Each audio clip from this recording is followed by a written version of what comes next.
So this little boy told me it's okay to post an Assassin's Creed Shadows video on Switchforce because this game may or may not be coming to Switch 2 later this year. What's going on, guys and girls? It's Zach from Switchforce, and this is Assassin's Creed Shadows.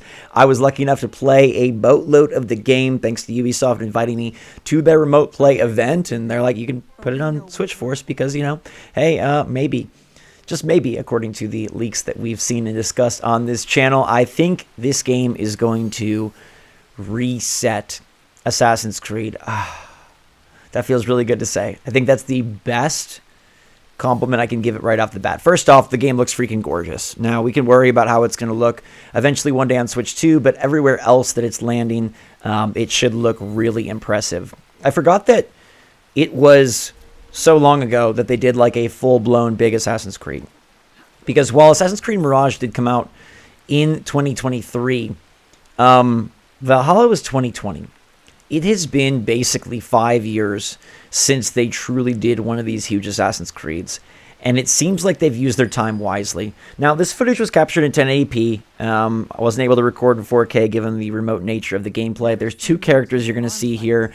They both were a lot of fun, and most impressively, the combat has been reworked in a way that I love. I think the combat is significantly improved, and I think the game looks significantly better. Like, you might think, oh, this just looks like a Ubisoft open world game, but I challenge you to look up a trailer after this video for Assassin's Creed Valhalla, or like a review for Assassin's Creed Valhalla, and see the difference. There are so many more effects.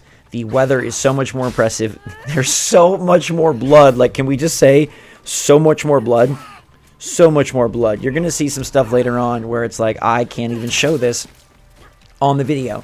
I enjoyed Naoe, who is the shinobi, more than the big samurai. I think it just feels much more fitting within Assassin's Creed, but I was impressed with how they were able to make the big brute still feel like a fun character to play as and still have the nimbleness and the ability to climb.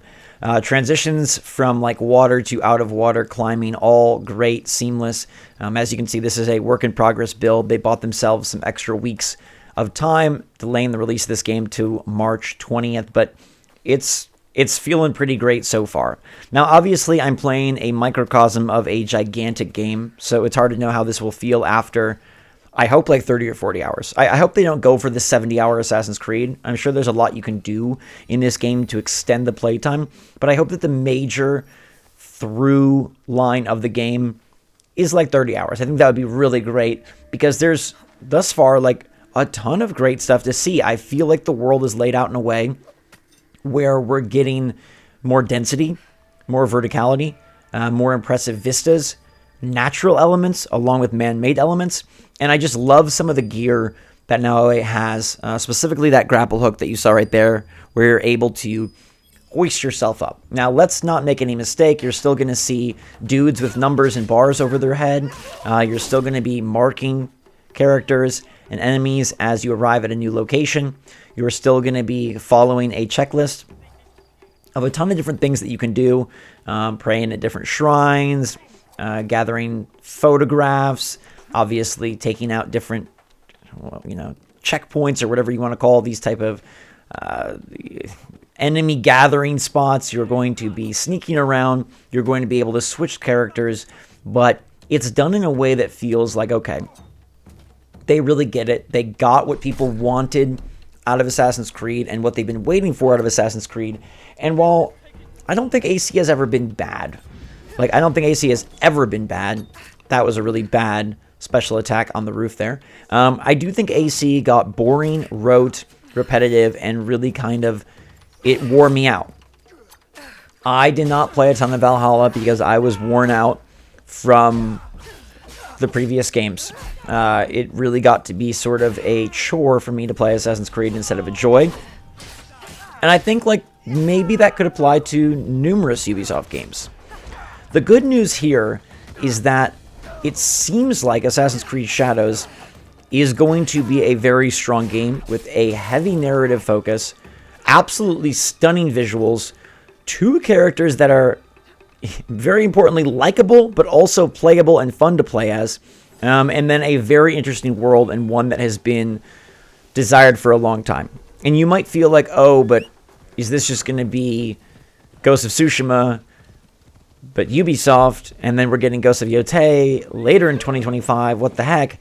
I think this definitely feels like Assassin's Creed. So, like, yes, it is taking place in Japan, but it's got that Assassin's Creed feel where you're like, okay, I know what this game is. Now, I can't show the prologue or some of the other interesting things I saw, but I will say carefully that I was very impressed with potentially the direction that things are going outside of the things that you see today. I hope that's sort of clear. But just everything, wow, like every time you do something in this game, it just looks amazing. I truly feel like they have achieved a next-gen status for this game. And I love that my dude right here can climb on top of stuff. I was a bit worried that since he had so much heft and his combat is so much more powerful, that maybe he wasn't going to be able to climb. But even if he's not a true assassin, he definitely has the ability to climb, the ability to sneak, and Yasuke is still a very cool character to play as. I can't show you what happens next, but I'm sure you can guess what happens next. The game does not pull any punches. I think they're trying to be very mature in their storytelling, very mature in their gameplay, and very mature in their violence, which I think a lot of people are going to enjoy. Now, there's nothing here that, like, screams brand new. Like, I think the destruction is nice. I think the day-night cycle is nice. I think the seasons are really nice. The two characters are nice. Japan is really nice. The foliage is really nice. Like, the combat is really nice. The controls are really... Like, I don't have anything that felt lackluster in my session with the game. But I don't have, like, one thing I can point out to you besides the visuals that I can say is, like, wow, this is incredible. Like, the combat is definitely improved. You know, it's still... Like, look, you got your heavy attack, you got your light attack, you've got your parry, you've got some special moves on your triggers, you've got some gear. Like, it still is Assassin's Creed in that way. It's definitely improved. I think this is the best and the most fun I've had with Assassin's Creed combat. Probably since AC2, which I'm not comparing the combat here to AC2. I'm just saying, like, that's when I really loved Assassin's Creed combat. That's when, like, the whole sort of Batman Arkham style combat, AC2 style combat was really, like, at its birth point and pinnacle, and just felt so fun. This is a great balance between, like, there's a lot you can do, but it's also manageable. It's not like, oh my gosh, there's 6 stances and this is going to be really annoying and really frustrating. It's got a, you know, a quickness to it. It's got a speed to it, but there also is there's giant kicks like you just saw, but there's also careful consideration as you do need to parry and block. I love slicing down the bamboo. I love calling in different helper characters that can either be more like, you know, brute force, or they can be more like a sniper.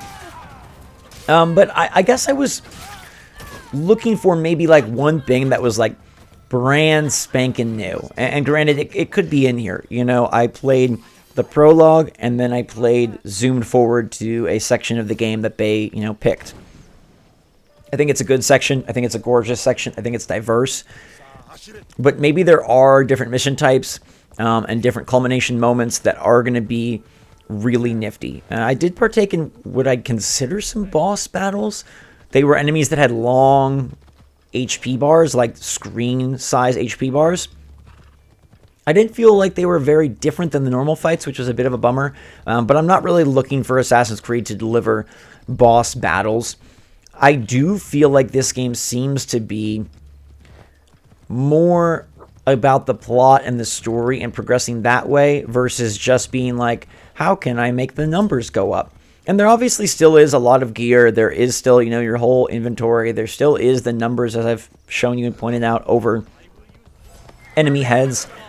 It just feels like maybe they've shifted their focus and maybe they're not trying to make, you know, the next 1,000-hour game. I think the best thing that this has going for it is the visuals, the combat, and then the character switching. The characters are distinct enough that it really is going to be fun to play as both. It's going to be fun to switch back and forth, and, you know, like, We can kind of compare it to maybe Spider-Man 2 with Miles Morales and Peter Parker. Two characters that are in the same, general way, but also are going to feel and function differently and going to allow you to have a preference and a priority. Naoe is much more about stealth, much more about sneaking around. Yasuke is much more about brute force. But as I showed you, Yasuke can still climb. Naoe, can still deal a ton of damage. You can get the game experience out of both. I think they did a really great job blending the characters in such a way that they're distinct, but they're not separate.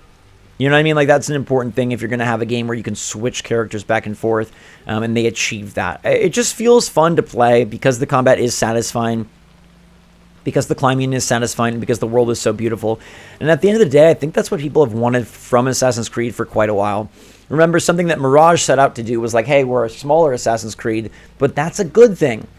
And I don't know that the response to Mirage was all that great. Like, players asked for this sort of smaller, more story-focused Assassin's Creed that didn't become a second job, but I don't know that Mirage was it didn't reach the caliber of maybe some of your favorite Assassin's Creeds from the past. Now, that makes a lot of sense because their A squad and their resources and their finances, frankly, were going into this game. And I do feel like, based on what I've played and what I've seen, Assassin's Creed Shadows is going to live up to the long wait we had for this title. Now, I know beyond this, they plan to do, a bunch of different games and a bunch of different things, and maybe they just restart things all over again. But that's why I said at the top of the video, I feel like this resets AC. Like, maybe from here on out, like, okay, they are going to just, like, double down and make all these extra games, and it's going to become annoying again. But right here, right now, I feel like this is a great opportunity to jump back in the franchise and feel like, okay, things have leveled up, things have improved, things look significantly better, and this feels like it's going to be a great Assassin's Creed game. And if we can get that on the Switch 2, that is humongous. This will be one of the best games you can pick up year one for Switch 2. So long as it runs well, which I expect it to, I don't think we need to have the conversation we have with every Switch game, which is like, oh my gosh, is it playable? It's going to be like, how perfected is it? But I think everything's going to look decent, run decent, and be okay. Assassin's Creed Shadows is pulling a lot of visual punches, so I don't expect to get this kind of fidelity to the fullest extent on the Switch 2, but it better look close. Like, it better look close, because one of the enjoyable things about this game is that it is a treat for your eyeballs. And I don't think we deserve to lose that in experiencing this game, and I don't think, with the Switch 2 probably costing $400 to $450, I don't think we should have to sacrifice and have this look like, it's a chunky Minecraft brick. And I don't believe it will. Everything we've heard about the Switch 2, everything we know about the Switch 2, it is going to be a substantially closer comparison between the Switch version and the other versions than what we faced in the current Switch 1 era. And so getting this game in a really competent capacity is going to be awesome. I loved this weapon. I don't think you got to see most of it in the video, so this is a treat for those of you that stayed through the end. This like sickle on a chain is just pretty freaking sweet. I'm not the best at the game, obviously it's my first time playing, but the combat was just really satisfying, and I love the variety in the weapons. I mean, at the end of the day, the game is really fun. The game is super fun, and that's what counts the most. And after not playing Assassin's Creed since Valhalla, a 5-year kind of hiatus from a franchise that had started to bore me after being brilliant in the beginning, I'm very hopeful. There's verticality, there's gorgeous locales, there's 2 cool characters, there's what seems to be a very involved and interesting story, there's choices to be made, and there's combat that is fun, along with stealth that is fun, and I hope there's just some really big buildings to climb once you get to the most populous areas. But that is going to do it for our Assassin's Creed Shadows preview. Hope you guys and girls enjoyed this video. Let me know what you think of AC Shadows in the comments down below. Is this a game that you would be looking to spend money on? Switch 2 launches, you get your Mario Kart, maybe you pre-order your Mario 3D. AC Shadows, is this something that you would want to add to your arsenal and be able to play this anywhere? That's also something that's super appealing. Like, it was great to play this on PC. Dude, I would love to take these 2 characters with me wherever I go. So that's going to do it. Thanks so much, everybody, for watching. Hopefully, you're all enjoying your day. Until next time, stay safe, stay healthy, stay happy, stay positive out there. Love you lots. Switch Force out.